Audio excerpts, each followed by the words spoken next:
Another day, another basketball stories na naman ang pagkikwentuhan natin. At ngayon nga ay ang balitang pagkuha ng Los Angeles Lakers kay Kristaps Porzingis. At ang balitang kailangan na nga daw ng Golden State Warriors na gumawa ng trade ngayong season. Ikinumpirma na nga ng isang NBA insider na tinututukan pa rin nga ng pansin ng Los Angeles Lakers ang pagkuha sa matagal na nilang target na si Andrew Wiggins mula sa Miami Heat.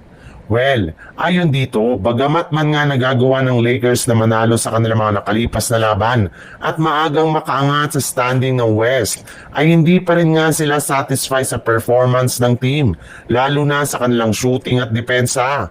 Kaya dahil nga dyan ay mas gusto nga ng kanilang coaching staff na mag-upgrade ng players sa kalagitnaan ng season.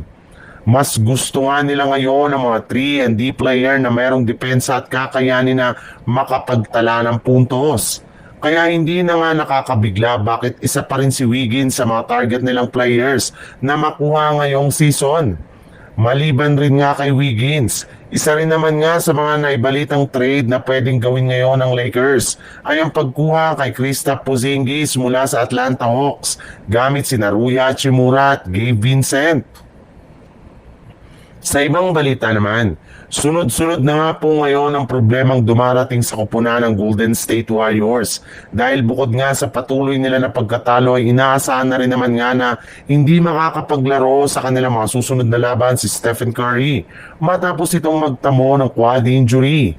Kaya delikado na nga ang sitwasyon ngayon ng Warriors na mas lalo pang mahulog sa ibaba ng standing sa mga susunod na araw.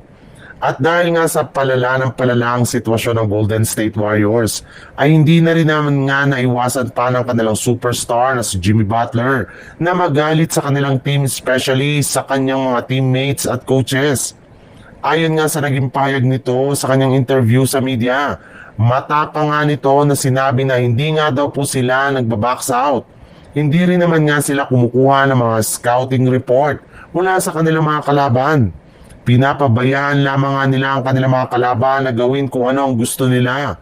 Binibigyan nga nila ang mga ito ng open shots. Hinahayaan na makasalaksak sa ilalim ng basket at gigit sa lahat, makakuha ng free throw. Kaya mukhang kailangan na nga talaga ng Golden State Warriors na kunin ngayon ang isa sa kanilang mga trade target na si Jaren Jackson Jr. mula sa Memphis Grizzlies.